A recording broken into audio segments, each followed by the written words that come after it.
영이시니 예배하는 자가 영과 진리로 예배할지니라.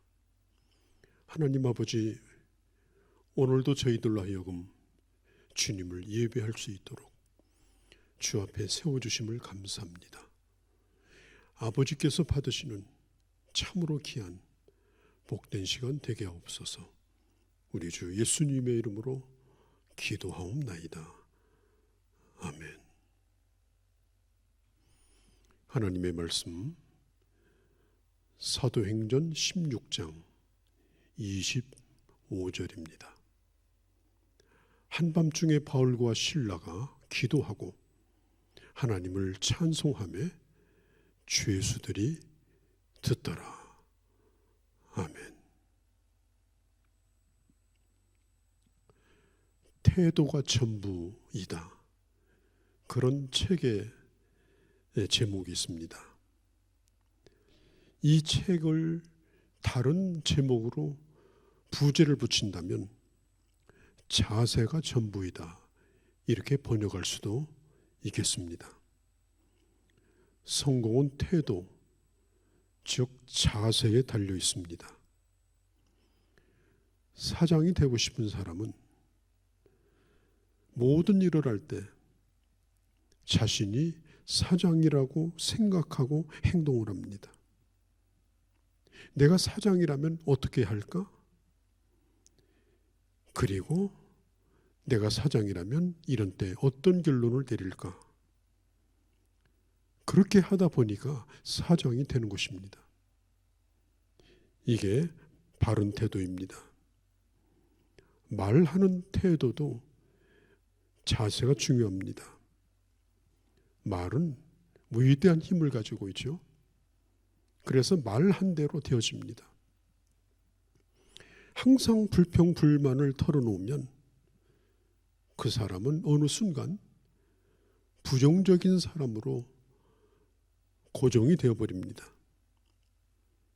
항상 긍정을 말하고 칭찬을 말하고 가능성을 말하는 사람은 나도 모르는 사이에 긍정의 사람이 되어버립니다. 사람들은 자기가 보고 들은 대로 되어지는데 가장 가까이에서 듣는 게 누구의 말을 듣겠습니까? 내가 하는 내 말입니다. 가장 가까운 데서 어떤 행동을 자주 보겠습니까? 남이 보든지 말든지 내가 하는 행동입니다. 그래서 나의 태도를 보고 내가 영향을 받고 나의 태도를 따라서 그 사람이 완전히 바뀌어져 버리는 것입니다. 어떤 사람이 자꾸 그런 말을 하면 그건 거기에 관심이 있다는 뜻입니다.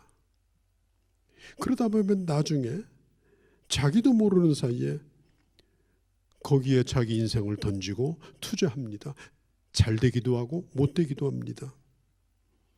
늘 자신이 되고 싶은 것을 상상하고 그리고 생각하고 그렇게 하다 보면은 나중에는 자기도 모르는 사이에 그런 일을 해낼 수 있는 사람으로 변화되어지는 것입니다.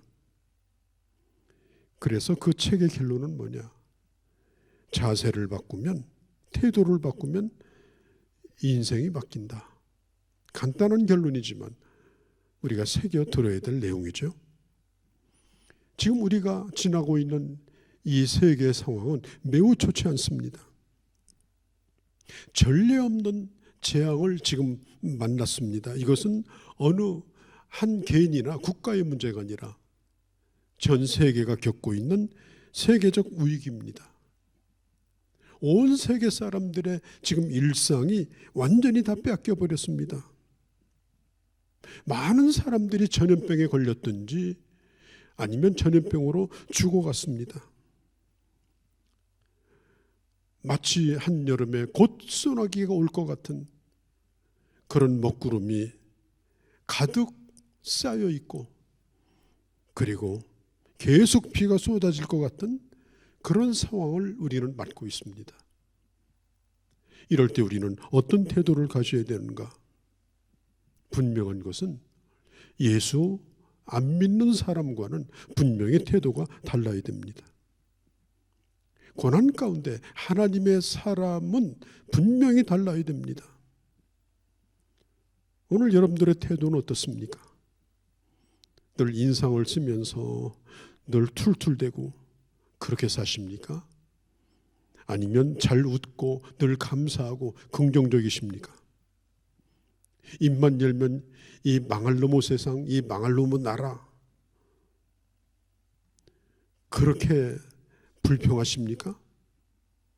왜 나한테는 이런 일만 생기는 거야? 그런 말 하고 다니십니까? 그러면 그렇게 될 겁니다.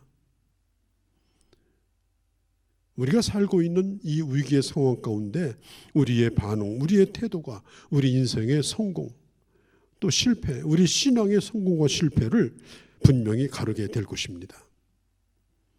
사도 바울은 아시아 전도를 끝내고 2차 전도 여행을 떠나는데 바로 유럽으로 건너가게 됩니다. 바울은 혼자 가지 아니하고 실라와 함께 유럽으로 들어갑니다. 그리고 유럽에 들어갔을 때 그가 만난 첫 성이 바로 빌립보였습니다.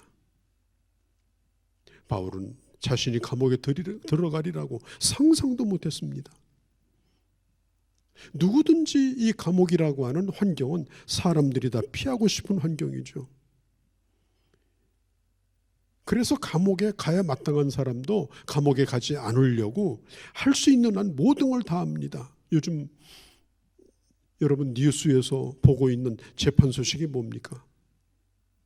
간단합니다. 감옥에 보내려는 사람과 감옥에 가지 않으려는 사람의 싸움인 것입니다. 돈을 물쓰듯 하면서도 변호사를 써서 그것만은 피해보려고 합니다. 지금 바울과 실라는 원치 않는 일이 터졌습니다. 빌립보라고 하는 곳은 대도시입니다.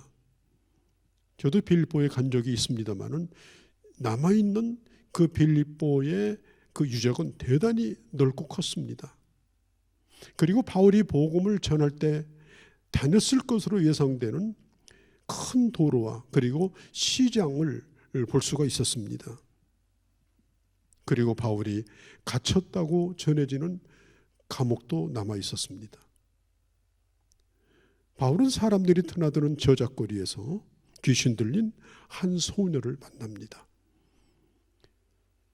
그런데 이 소녀에게 끼어있는 이 귀신을 바울이 예수 이름으로 내쫓아 해방시켜버립니다. 근데 문제는 뭐냐면 이 소녀의 뒤에서 점을 치게 만들고 거기서 돈본을 뜯어먹는 포주가 있었습니다. 그래서 이 포주는 어떻게 하든지 이 소녀가 귀신에 붙들려 가지고 점괘가 잘 나오는 용한 그런 점쟁이가 되기를 바랬죠. 왜? 돈을 챙기기 위해서. 말하자면 귀신에게 사람을 팔아서 돈을 뜯어먹는 아주 악덕 포주였습니다.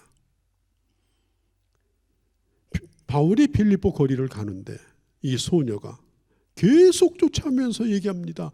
하나님의 위대한 종이요, 하나님의 위대한 종이요. 그러니까 바울이 견딜 수가 없었습니다. 괴로웠습니다. 도저히 하나님의 말씀을 전할 수가 없었습니다.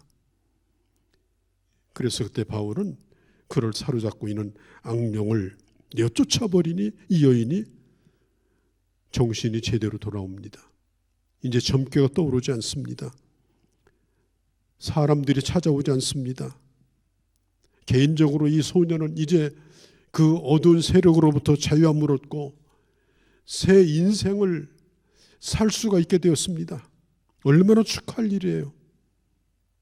그런데 문제는 뭐냐면 그 소녀의 점치는 일을 이제는 더 이상 써먹을 수가 없게 되자 그 뒤에서 돈을 뜯던 이 주인, 이 포주가 바울을 고소합니다. 이 소녀를 고쳤다고 하는 죄명으로 고소한 것이 아닙니다. 빠져나갈 수 없는 그런 억울한 그런 죄명을 씌워서 고소를 했습니다. 누구도 바울을 변호해 줄 사람도 없었고 증인도 없었습니다. 왜? 아는 사람이 없었기 때문에. 바울은 꼼짝없이 죄인이 되어서 그날 어마어마하게 많이 맞았습니다. 곤장 몇 대를 맞은 게 아닙니다. 로마의 군인들에 의해서 죽도록 채찍에 맞았습니다. 살점이 띠껴져 나가고 힘줄이 끊어지고 온 몸은 피로 물들어 있었습니다. 그리고 감옥에 던져집니다. 빌립보 감옥은 사람이 들어갈 만한 그런 곳이 아니었습니다. 중죄인이 들어가서 죽어서 나오는 그런 무덤과 같은 곳입니다. 꼼짝도 못하게 쇠사슬로 감옥에다가 붙들어 매버렸습니다. 바울이 빌립보에 들어온 것은 복음을 전하기 위해서 들어왔습니다.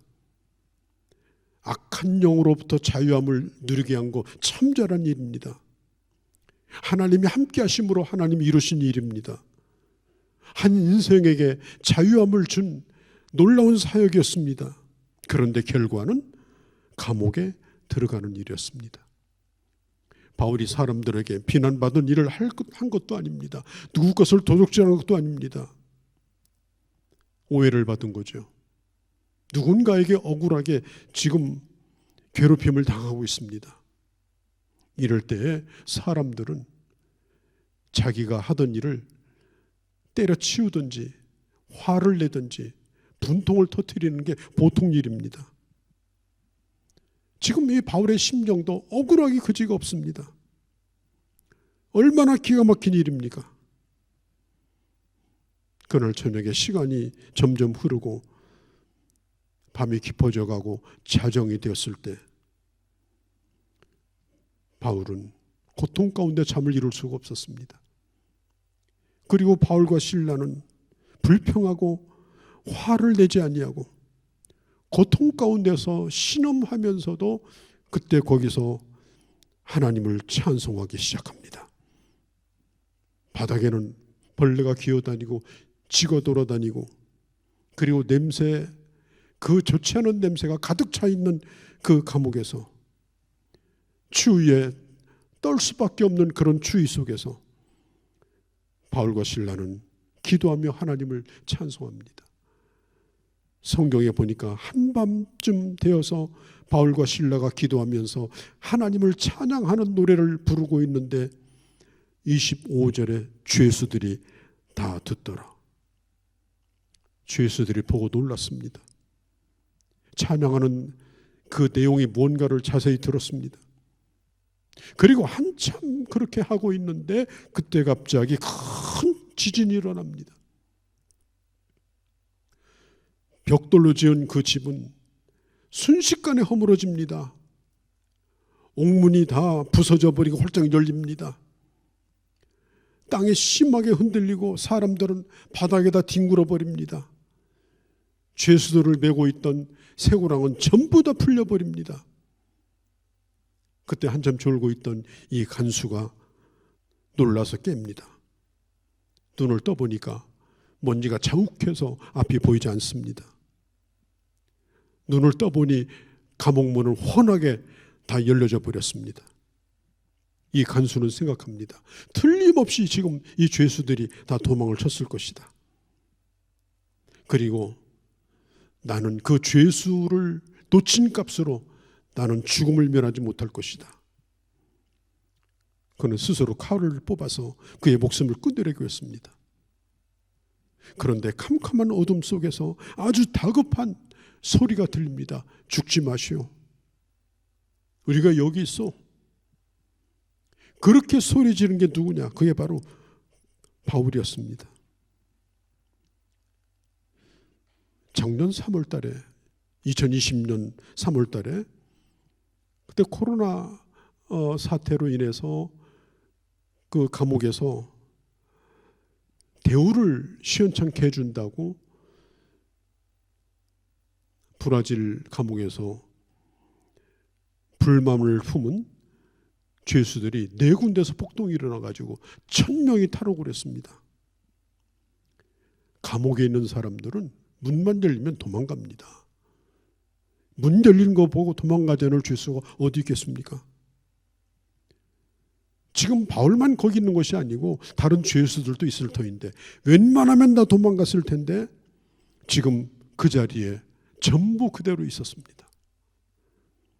그리고 바울은 도망가지 않을 뿐 아니라 자기보다도 오히려 그 간수를 지금 더 걱정을 합니다. 간수는 그 순간에 이 사람이 아주 특별한 사람이라는 생각을 가지게 됩니다.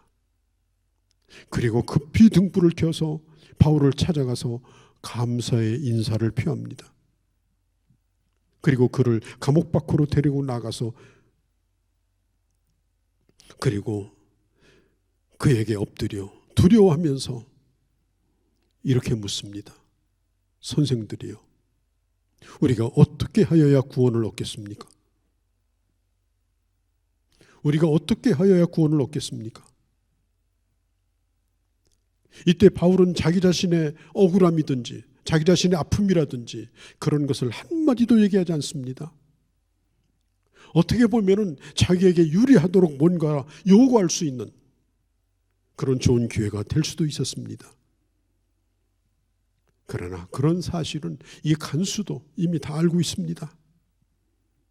또 이 간수는 졸고 있었지만 이 바울과 실라가 하나님 앞에 기도하는 소리, 찬송하는 소리를 이미 다 듣고 있었습니다. 조는 것 같지만 다 듣습니다. 그뿐 아니라 바울과 함께했던 다른 죄수들도 그 소리를 다 들었습니다.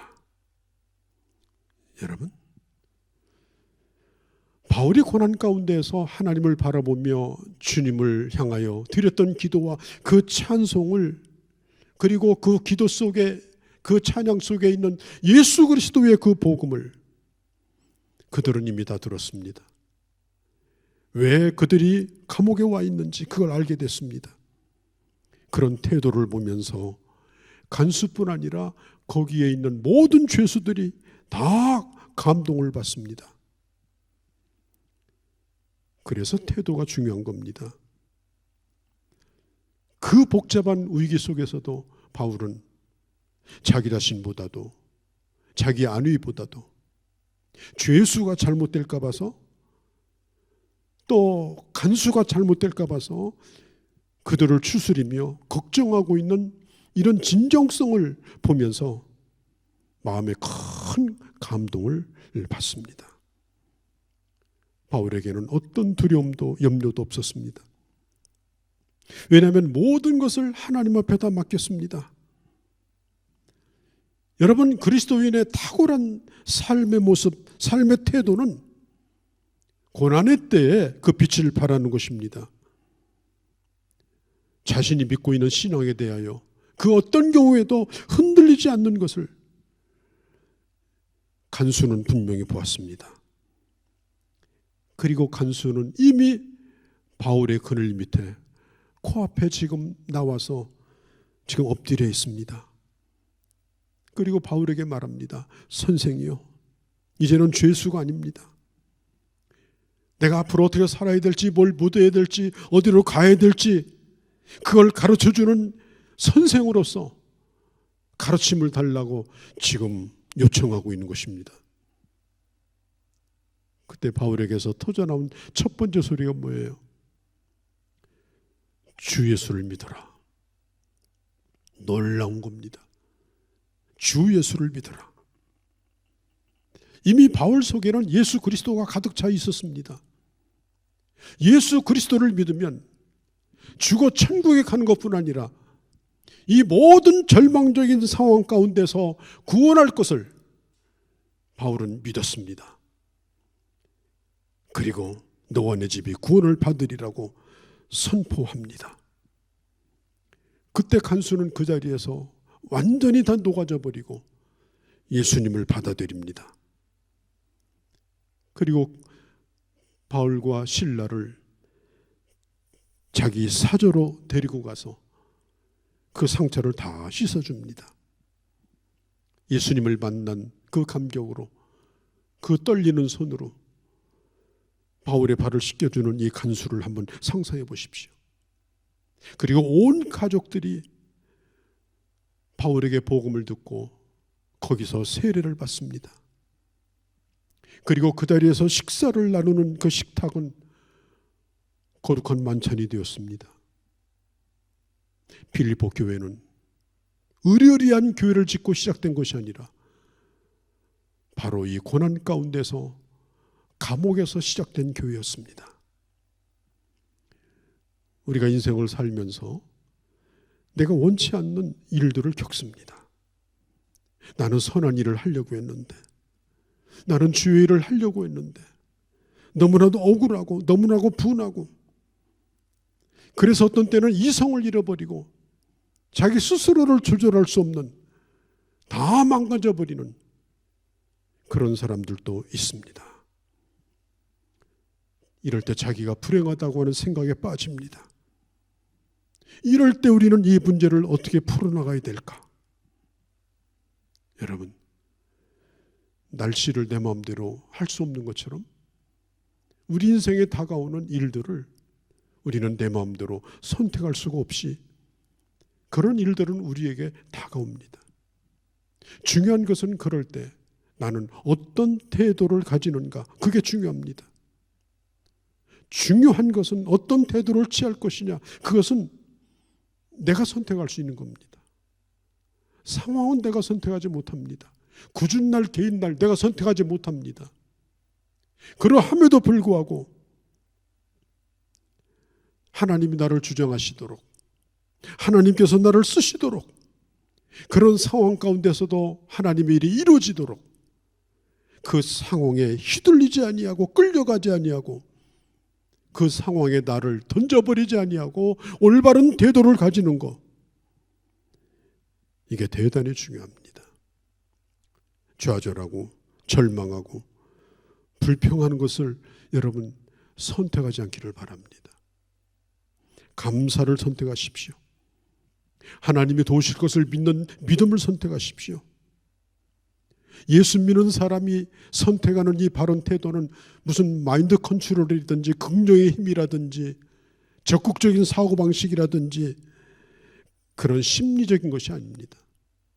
그것과는 거리가 멉니다. 오늘의 환경을 뛰어넘어서 하늘을 바라보는 시각을 가지는 것입니다. 모든 것이 다 막혀있다 할지라도 이 모든 것을 주장하시는 하늘에 계신 살아계신 하나님을 바라보는 겁니다. 그리고 그 하나님께서 합력하여 선을 이루시는 것을 믿는 것입니다.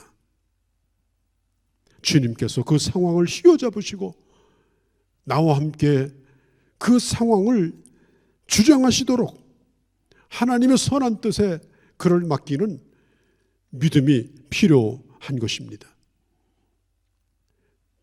베드로가 예수님이 물 위로 걸어오는 걸 보자 주님, 나로 걸어서 주님께 가게 해달라고 부탁했을 때 주님이 오라 했습니다. 한 번도 경험해 보지 못한 겁니다.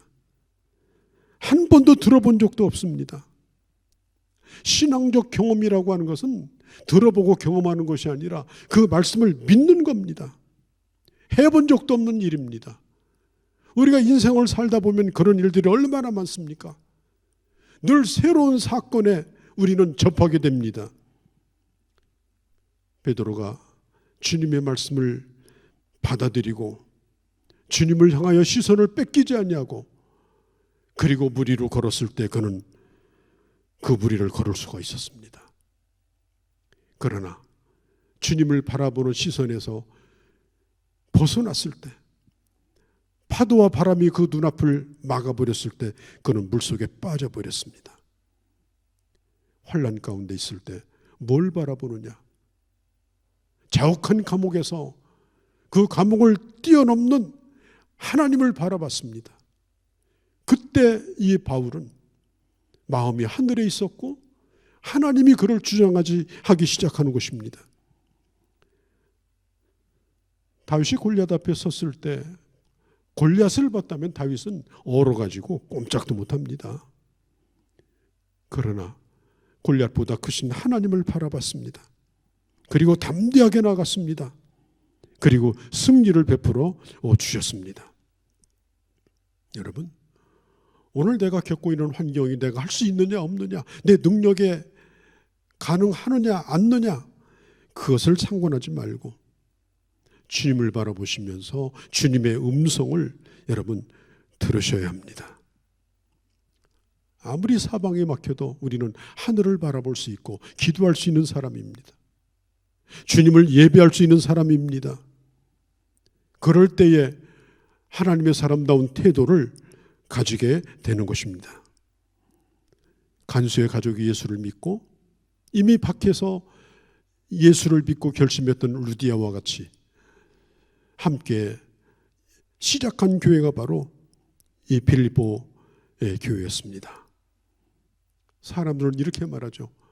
감옥에서는 노래하는 게 아니라고, 감옥에서는 그렇게 찬송하는 게 아니라고. 그런데 사람들은 그렇게 믿었을지라도 바울과 실라는 거기가 예배 처소였습니다. 거기가 교회였습니다. 거기가 교회인 줄 알고 하나님 앞에 노래 부르고 찬송하니 사람들이 들었고 거기서 예수 믿는 사람이 생겼고 거기서 기적이 일어났습니다. 한 사람도 끈이 다 풀려졌는데도 한 사람도 도망가지 않았습니다. 왜? 바울이 가만히 있으니까 사람들도 그대로 있었습니다. 얼마나 놀라운 일입니까? 오늘 우리가 처해 있는 상황, 여러 가지로 제약을 받고 어떤 사람은 걱정하고 그래서 예배를 패하고, 여러분 오늘 우리가 어떤 처지에 있든지 간에 내가 서 있는 곳을 예배 장소로 만드십시오. 주님 앞에 무릎을 꿇는 곳으로 만드십시오. 그러면 감당할 수 있도록 은혜를 주시는 겁니다. 그 상황을 뛰어넘는, 그 상황에 매몰되지 않는 하나님의 은혜를 누릴 수 있도록 은혜를 주시는 겁니다. 그리고 그런 태도를 보고 불신자들이 영향을 받아요. 그런 태도를 보고 공무원들이 영향을 받아요. 전혀 복음에 대해서 황무지였던 그 빌립보에서 이방인 간수가 아무런 저항 없이 완전히 두 손 들고 항복한 상태에서 저항 없이 복음을 받아들이지 않았습니까? 여러분, 불신자가 가장 큰 도전을 받을 때가 언제냐? 신자가 어려움 속에서 하나님의 사람다운 탁월한 태도를 가지고 서 있을 때, 그때 영향을 받습니다. 예수 믿는 사람을 다시 바라보게 됩니다. 그리고 내가 믿는 예수에 대해서 관심을 가집니다. 성경 몇 절 아는 거, 말 잘하는 거, 열심히 일하는 거 아닙니다. 그런 고난 가운데 있을 때에 내 유창한 말이나 논리가 아닙니다. 종교력 열심이 아닙니다. 그곳에서도 주님을 찬송할 때, 진정으로 감사할 때, 진정으로 주님을 예배할 때, 그때에 세상은 감동을 받아요. 그런데 이런 것들이 바울에게서 선천적으로 생긴다고 생각하시면 안 됩니다. 오랜 연습, 반복, 훈련, 그걸 통해서 얻은 실력이 바로 이것입니다. 사도 바울이 빌립보서 4장에 보면 이런 고백을 했습니다. 나는 어떤 처지든지 만족하는 걸 배웠다.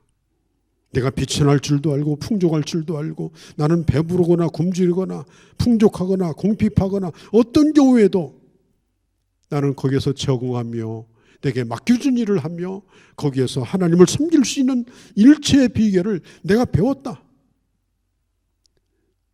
여러분, 이제까지 우리가 그렇게 살지 못했다면 이제 배워야 합니다. 억지로라도 그렇게 하셔야 됩니다. 한 번으로 끝나지 말고 반복해서 하셔야 됩니다.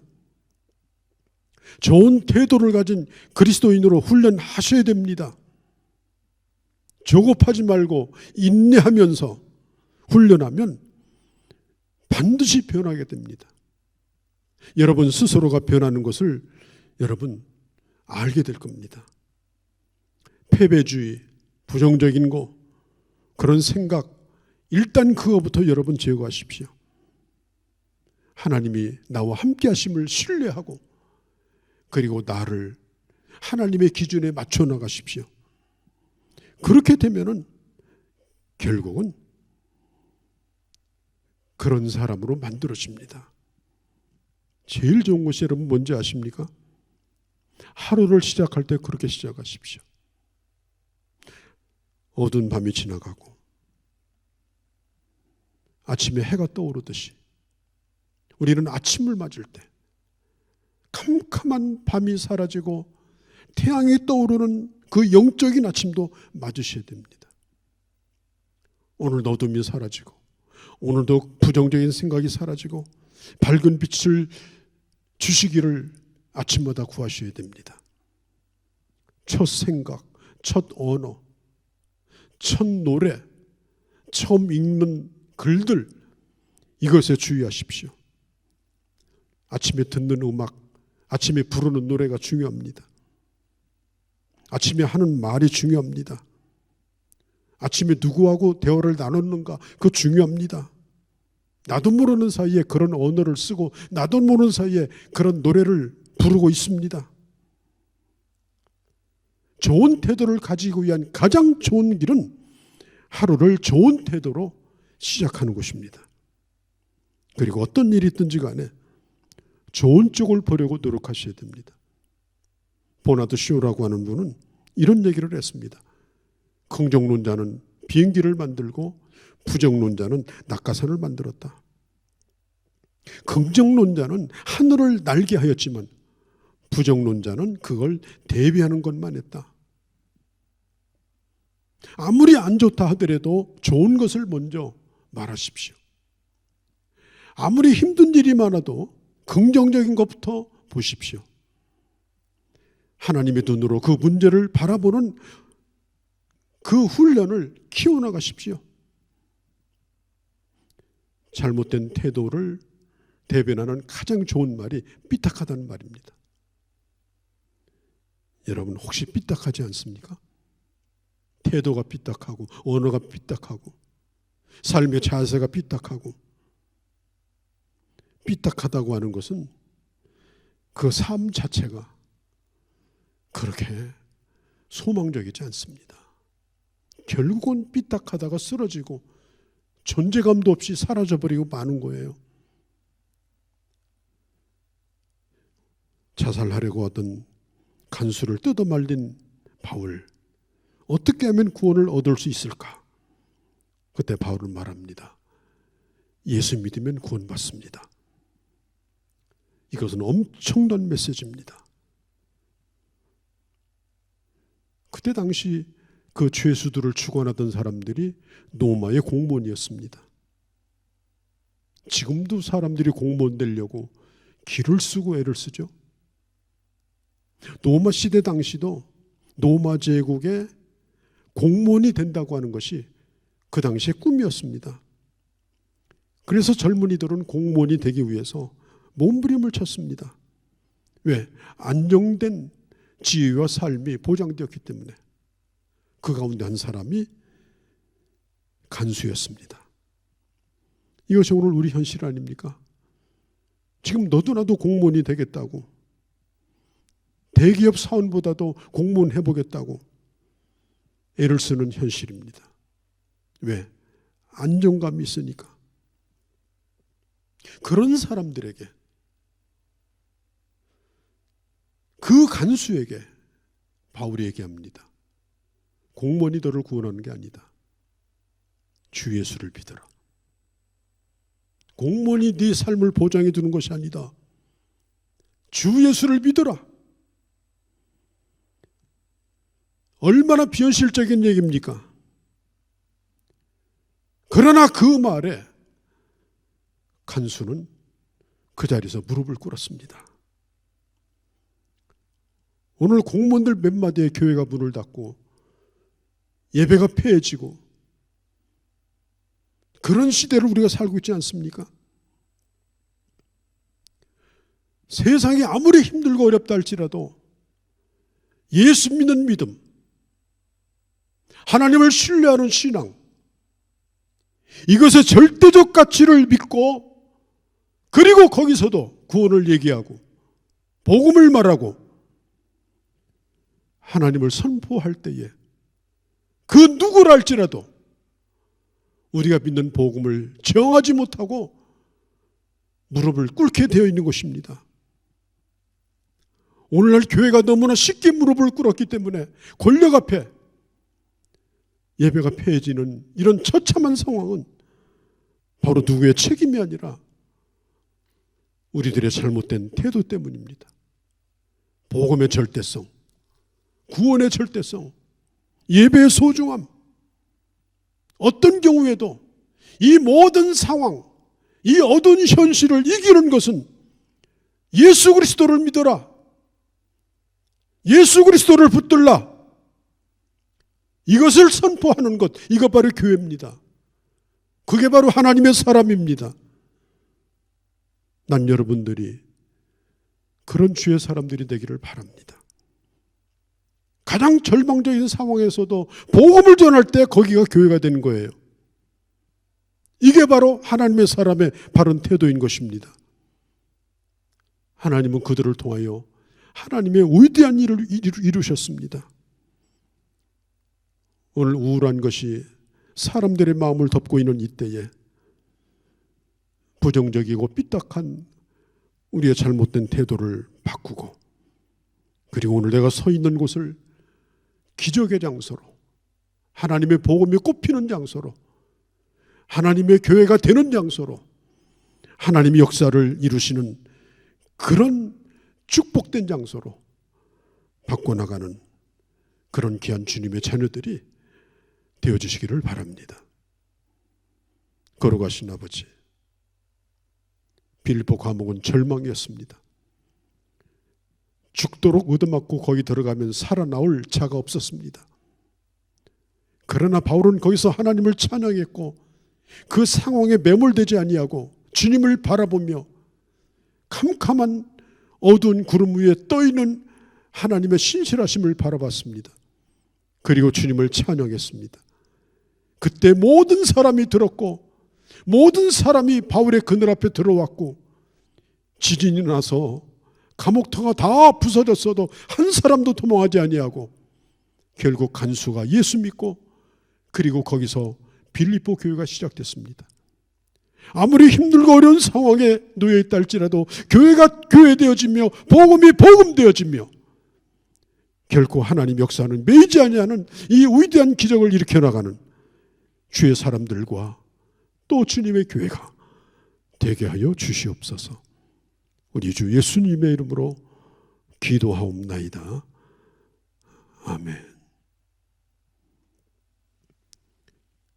우리의 왕이요 주이신 예수 그리스도의 은혜와 우리 하나님 아버지의 극진하신 사랑하심과 성령 하나님의 감화 감동 역사 충만하심이 하나님 앞에서 성도의 바른 태도를 가지고 오늘 이 상황 가운데서도 복음을 빛내며 교회가 교회되게 하며 하나님의 놀라운 기적을 기대하며 이제 하나님의 사람으로 살아가기로 소원하고 주님을 예배한 모든 주의 자녀들 머리 위에와 주님의 몸된 교회와 이 땅 가운데 이제로 영원히 함께 계실지어다. 아멘.